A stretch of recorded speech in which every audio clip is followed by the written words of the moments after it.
Cause I got the money and I don't lie. Haters wanna bring me down, I tell them niggas hunt high. Cause I'm gonna be on the top till the death of me. I got the fan close and the haters right next to me. I killed the first mixtape, back for my second piece. I'ma be the assassin in the song Wish the Death of Me. I keep it real or lit like a candle. I'm always on my toes like a nigga wearing sandals. I'm on you niggas' head like you scratching for dandruff. I fuck the B shady nickname should be sex scandal. On the topic of discussion, got a game full of niggas like I mixed in with Russian. You flirted with the gun, now the gun got you blushing. And my niggas shoot for me, so no gun I'm touching. I keep my hands clean except for when I'm having sex. I keep them running back cause I'm the job the best. I ain't bragging nor am trying to build a rep. I just break them off like the sleeves on the vest. I go by the name of GQ and I'm from East Oakland, California. Born and raised. I'm an entrepreneur, I would like to say. I do music, I'm an artist. Rapping is the main genre that I focus on. So yeah, I'm a rapper, entrepreneur, businessman. When I was growing up in the house with just my mom and my older brother. He was just slapping, like he just knew all the new music first. Like, you know, like, I don't know, I just got my ear from him and my mama. So whatever he was slapping, that's what I was slapping. Whatever he thought, you know, sound good, that's what I thought sound good too. So, and that's how I pick my beats. I'll be like, damn, will my brother think this slap, or, you know, or some shit like that, you know, and then, man, I just carry it from that. Listening to him play music all the time, listening to my mom had like old ass vinyls and big ass CDs, big ass records and shit like that or whatever. So it's like I grew up around music. So, you know, that just led me in that direction, like just to pick it up. I started writing in like the 6th grade or whatever. The 6th grade I was writing like different things, because I had this class, my English class or whatever. Our teacher, she used to have us write for like a minute or like 5 minutes or something about our weekend every Monday that we come in, you know, just write about that shit, and then I just carried that over to music. High school is when I started recording rap or whatever, and then when I graduated high school, I started like passing out my CDs and shit, like making my own CDs, burning my CDs. I went to Laney, this community college or whatever. I was passing out my CDs up there, so, and it's just stuck ever since then. Free game, yes sir. Entertainment, yes sir. Yeah, real one, oh love. GQ.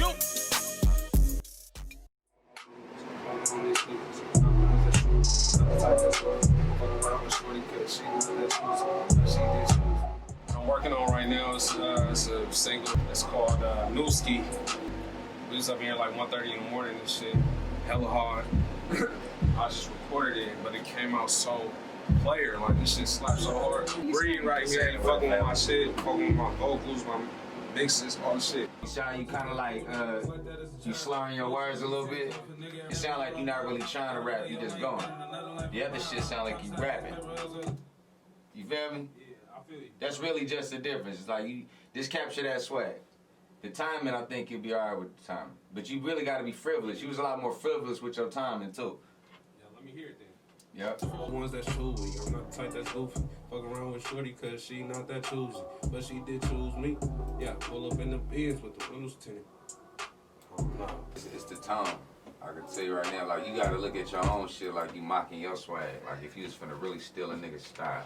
Yeah. People who influenced me was mostly people my brother was listening to, but I would say like Nas, Snoop, Biggie, Pac, you know, the classic top 5, I want to say. My Migo partner, he hooked me up with Wayne 500 Degrees. I was like, yeah, that shit right there, that made me want to even keep, like, just stay rapping, because that nigga was so saucy, that shit. That whole 500 Degrees slap, like, you know. That's the Wayne that I started fucking with. I know people were like, oh, y'all been fucking with Wayne or whatever. But 500 Degrees, like, for sure, that just took it to another level. Really, I probably was supposed to be like a producer more than an actual rapper, because I be liking to listen to beats and shit like that. That's what I go off of. Like, if a beat slap or a song with a beat slap, then I automatically like that song. I may not like what the person talking about on the song, but it's like, bro, that beat slaps so hard, so it's like, it don't even matter what you talking about on the song. Free Game ENT, that's just like a brand, my whole movement. I needed something just to put out my music through, basically, like, you know, so I want to be my own boss. And at this point that I'm at right now, it's like, well, shit, you know, I wouldn't get no, I ain't been getting no calls from labels and shit like that. So it's like I gotta do this shit myself, and you need like a name to even like put out there. You know, I just ran with Free Game ENT. The reason why I call it Free Game Entertainment is just because I got this slogan as well. It's called "It Only Costs to Pay Attention." So that's the whole thing that I run with. I feel like Free Game is like something that you pick up on, that you paid attention to. Nobody really had to tell it to you, or you know, if they told it to you, they didn't tell it to you directly.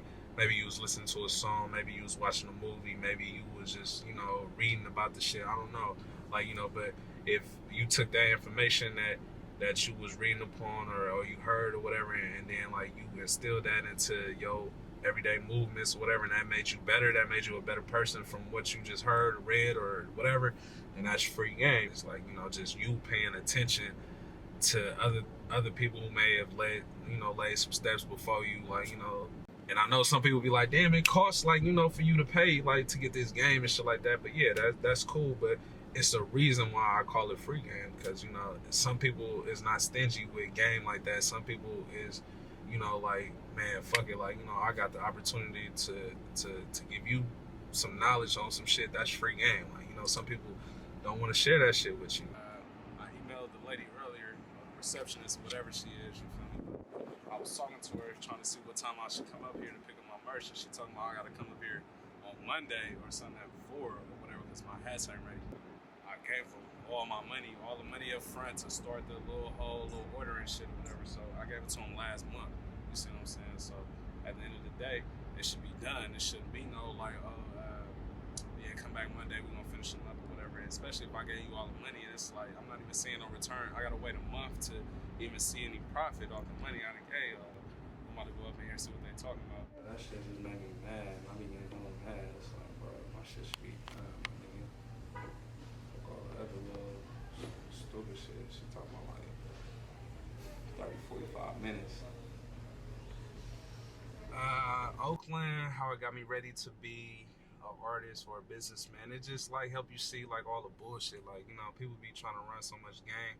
As a businessman, like you was just saying, like they telling me all this giving me the runaround basically when they gonna have my order ready and shit like that. But it's like you should have been had my order ready. So like I'm seeing through all that bullshit, because it's like, what's the real reason you ain't got my shit ready? So, and it's a million people, you know, a lot of people like that around the town that try to run some game on you, or you know, just be jaws and telling you fables and shit like that. And it just helped me see people for who they really are. Business wise, who inspired me, I would say Nipsey Hussle for sure. Like, you know, just to see like how far he came and all the shit he was doing before like people actually started paying attention to him.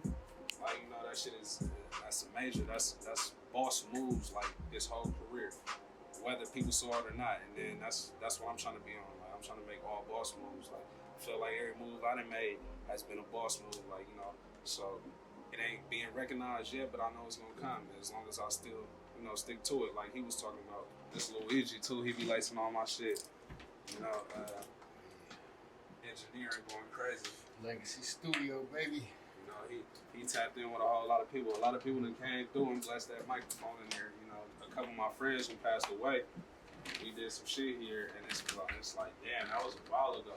Man. Like, you know, so like that's it. Like, Q brought you in here first? I mean, Q Smash brought you in here first? Yeah, I think so. Q Smash, that's like my homie. I know him since high school or whatever, and he was on the same like little routine as I am right now with this music shit. Same mission, same path, everything. Like, you know, so for him to pass away, like that was like a real partner, like a real friend. Like, you know, my partner B, I know him since like Laney College or whatever, like community college or whatever. He used to play football, but he rapped too though. Like, you know, we grew close too though. Like, you know, so it's crazy they both passed away like within this last year. So, and they was both doing this music. How I'm doing this music. So it's like, man, they ain't make it, but I'm gonna keep it lit though for sure. That's what this song about. You don't know nothing about it neither. All you niggas, see, this one I'm gonna have to start freestyling. Like, and that's where the think about my lonely. You can just keep looping it. I need like 5 minutes.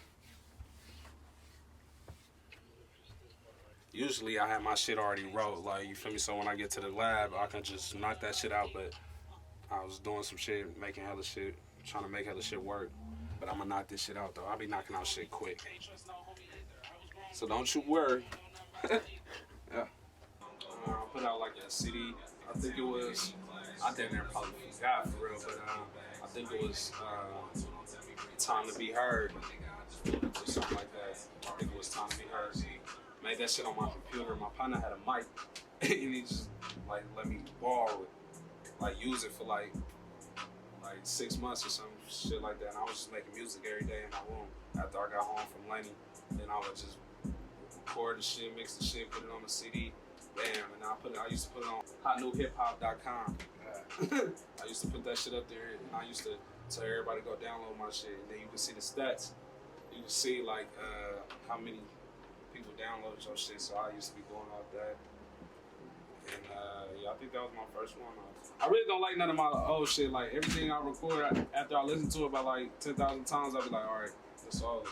I'm on to the next. Cause I'll listen to a song right after I make it, like back to back to back to back to back. You feel me? And then it'll get like weak to me, and then I gotta make something else. Writer's Block 1, Writer's Block 3. Writer's Block 3, I think that's probably like, that shit go crazy. And that's the one I had Mr. Fab on. And, that shit going crazy. Just start to finish. Like he was saying, this new shit I'm working on right now, I ain't never spit no shit like this ever in my life. I ain't never heard me talk like this. I ain't never heard nothing like this.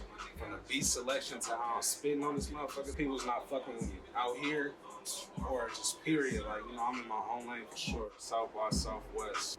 Basically, I got tapped in through somebody or whatever, and then I was supposed to be performing on the stage out there.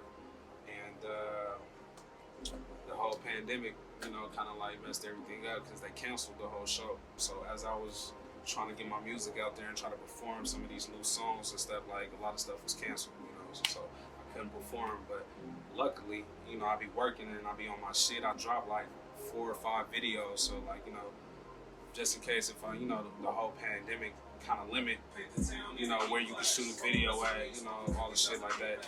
I dropped the Black Lives Matters, you know, video on YouTube. I felt like that was necessary, and I just shot downtown Oakland around like some murals and stuff like that where there was protesting at for George Floyd and Breonna Taylor. But other than that, I just been loading up. I just been making music. GQ is like a more swagged out version of Justin. Like, you know, I feel like my style is more my own lane. I'm original. Like, you know, I feel like I'm not rapping about shit that other people rap about. I'm not rapping about shit that I actually don't do. I'm not rapping about killing niggas, robbing niggas, stripping niggas, and especially if I don't do none of that shit.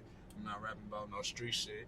I'm just rapping about shit that I can relate to, shit that I've been through, things that I may experience. I feel like if you're a player, you can for sure listen to my music.